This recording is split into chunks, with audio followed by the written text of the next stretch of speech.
Hi there, welcome back to On the Flip Side. My name is Adam Shawwalker, your host, and today we're going to be covering the 2007 record from blackened thrash act Skeletonwitch, Beyond the Permafrost. The track listing for this one is as follows. You have track 1 with Upon Wings of Black, track 2 is Beyond the Permafrost, track 3 is Baptized in Flames, track 4 is Sacrifice for the Slaughter God, track 5 is Vengeance Will Be Mine, track 6 is Limb from Limb, track 7 is Vast into the Open Sea, track 8 is Fire from the Sky, track 9 is Soul Trashing Black Sorcery, track 10 is Remains of the Defeated, track 11 is Feast Upon Flesh, and track 12 is Within My Blood. So with no further delay, let's get right into it. Track 1 here is Upon the Wings of Black. There's not really a moment here that is wasted, kicking things into gear right from a 0 to 100.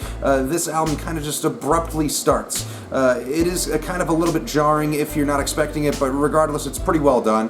The vocal work here is a little bit weak in some areas, and the recording quality leaves something to be desired, but the songwriting here is still, pretty solid for a quick and brutal thrash track. They're not really reinventing the wheel here or anything like that, but, it's a good, quick start to the record. We have track 2 with the title track, Beyond the Permafrost. This track basically, kind of paces itself a little bit better than that opening track, with a building opening riff that helps kind of demand the attention of the listener here. Once again, the vocal work kind of leaves a bit to be desired on this one, but it's, it's still pretty par for the course for this style of blackened thrash. The rest of the track pretty much just consists of riffs that kind of ascend and descend over the track. It's a little bit predictable, but it's thrash, so what is expected from thrash is kind of exactly what you'll get for this release, and most of this album here is pretty much all just the whole thrash revival thing, and even though it's blackened thrash, it's still not really reaching out too much farther. It's not breaking too much new ground, but I think for what it is, it's not too bad.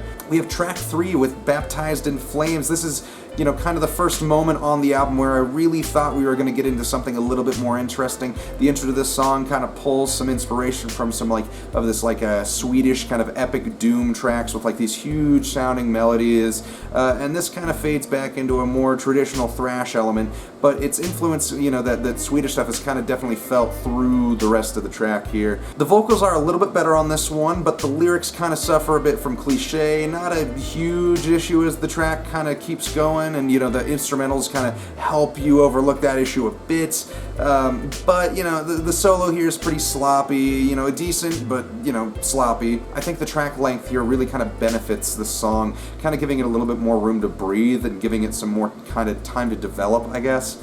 This is one of the better tracks here, I think. Track 4 is Sacrifice for the Slaughter God. The drums here are just very much immediately just firing on all cylinders, with a lot of really high tempo beats. The guitar here has some of the best riffs on the record so far, and the vocals have this really kind of cool, through parts of the song they do this cool sort of left and right channel mixing thing here.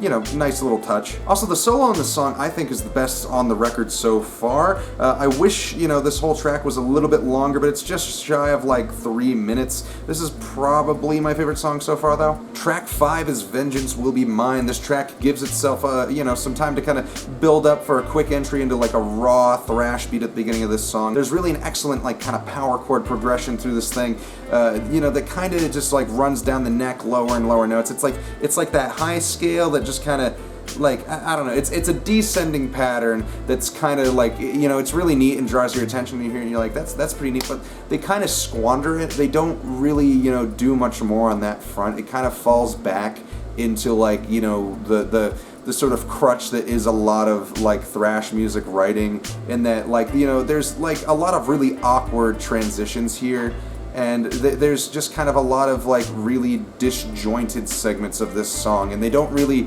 give you a moment to kind of think about anything too long. It's just well, there's the next thing, and let's keep going. And it's kind of a bit of a bummer on this song. You get these moments that are really, really brilliant, and then the composition is just kind of weak, so it ends up it's disjointed, but not a terrible track, and there's plenty of good ideas on it. It's just not all that well put together.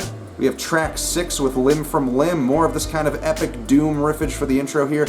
By this point, it's getting a little bit tired, but, you know, it still kind of gets the point across, gets the job done a bit. This is a very, very short track, just over 2 minutes, so there's no real time for anything to, like, develop here that's all that interesting. It's heavy and fast, but this one doesn't really do too much for me, I don't think. Track 7 is Fast into the Open Sea, much like the first track on this record. This song wastes pretty much no time whatsoever on the pacing and just kind of throws you right into the thick of things in the middle of this song. The track does, you know, kind of levels out a bit for a good chugging tempo, but ultimately becomes kind of exhausting by the midpoint of the song. There's plenty of really excellent riffs here, but they're just kind of being thrown at you so quickly, you don't really get a chance to, like, really appreciate what exactly they're doing for this song. Track 8 is Fire from the Sky. Now this song, like, pretty much immediately caught my attention with one of the best opening hooks on the record. That riff that just opens the song just kills. Most of the song actually has some of the best written parts on the album as a whole. I would definitely, like, consider this song a bit of a refresher here, especially after the last couple of tracks were kind of duds to me. But, like, Skeletonwitch really ramps up, like, the technicality and the writing quality for this one, and so that's, like, a really big plus. The damned thing is that this is, once again, one of the shorter tracks on the album, clocking in at just, like, 2.5 minutes. I just really wish they had fleshed this one out a bit more. Track 9 is Soul Trashing Black Sorcery. This track, much like the last song, saves a lot of, like, the experience of this album for me. It's not that there's anything all that different sonically going on here, but it's a much tighter delivery on this song than many of, like, the other tracks on this record. Again, it's a very short track length, and it's pretty much, you know, that's pretty much the only detriment the song has. Like, it doesn't really allow it to evolve or progress. Regardless, though, this is a very, very good track on here. I just wish that it was longer, just like the last song. It's like they kind of focus a little bit too much on, like, songs that are kind of a little bit underwhelming, and then the songs that are, like, really, really good, they just kind of drop, like, when they could be doing a lot more with them. Track 10 is Remains of the Defeated. This is probably the closest that Skeletonwitch gets to, like, kind of a pure black metal sound on this album. It's a really goddamn good track, and it kind of mimics, like, a bit of, like, a Ragnarok delivery in some ways. There's quite a bit of thrash here still, but the majority of this song is, like, a very, very well done black metal. Track 11 is Feast Upon Flesh. This track definitely continues into that delve onto the, like, black metal side of this band. The opening riff here actually sounds really, really similar to the track A.L. Lord of Depths by Burzum. It's a very slight kind of similarity, but I think it's, you know, I think it's just enough that there's kind of a fair comparison to be made between the two tracks, but it does kind of end up moving a bit away from that sound over the course of the track. Like, the black metal vibes are, like, still here, but it's kind of pulling itself back further into, like, the thrash stuff. This is a track that I think really kind of pushes their versatility, just, like, enough to kind of make you consider that this band is, you know, fully capable of writing some, like, really good, compelling stuff, and not just, like, big thrash hooks or anthems, and, you know, I think that's pretty dang good. Track 12 is Within My Blood. This is the final track on the record and the longest, clocking in at a whopping 4 minutes and 12 seconds, and in this runtime they really do some of their best work on this record. It's paced decently, it knows when to blast off, and it knows when to pause for effect. This is 100% an indicator to me as to where these guys are going to go. You know, over, like, the lifespan of Skeletonwitch, they've kind of gotten a bit more technical, a bit more interesting in their songwriting, especially on their last record, Devouring Radiant Light, I think. That record was brilliant. I think they have switched vocals over time, but, you know, they definitely would begin to kind of, like, adventure more into, like, these deeper, heavier sounds and kind of move away from just, like, the thrash route into some more extreme forms of music. And I think this one definitely knows how to kind of, you know, this song has a lot more nuance than a lot of the tracks on the album. And I am absolutely stoked that they saved this one for last, because a lot of the earlier tracks on this record were kind of starting to leave a bit of a bad taste in my mouth, but this one really kind of helps pull it back and kind of save things here for a pretty decent end to an overall decent listen. Anyway, with that all being said, I don't know if I have had the best relationship listening-wise with Skeletonwitch. You know, I think, you know, a lot of the material that I've listened to from them has been, like, pretty good. I really, really enjoyed 2018's Devouring Radiant Light. That album is brilliant, but I think some of their earlier material is very hit and miss for me. I do think Beyond the Permafrost is some of their best work if you're like looking for that kind of mid-2000s thrash revival sound, and don't really want to go, you know, for the kind of pure like punk crossover thrash revival. If you want more of like a mythical and heavy and kind of like a death metal and black metal vibe, you go for Skeletonwitch. If you want kind of like, if you want your thrash metal to be fun, you listen to like, I don't know, Municipal Waste. So I think Skeletonwitch overall has a pretty good presentation here. I think the album is like a pretty good like kind of break onto the scene, onto like, you know, the mainstream. Their first album isn't really one that like I don't think a lot of people have heard it.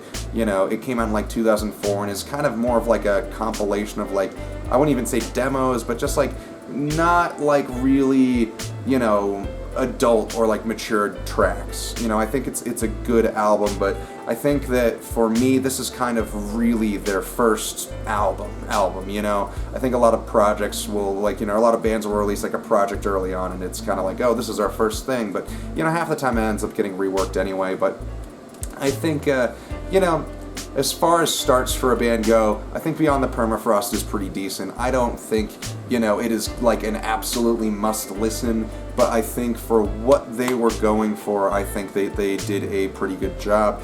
And, you know, let me know what you guys think of this record. Leave it in the comments. And, you know, what should I review next? And how am I doing? Thank you all so much for watching again. I noticed that some of the videos I've been putting up have been blowing up pretty good lately, and I really, really appreciate, like, all the views.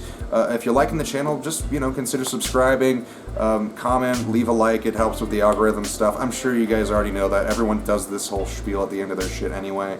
But yeah, thank you guys all so much for watching again, and we'll see you on the flip side.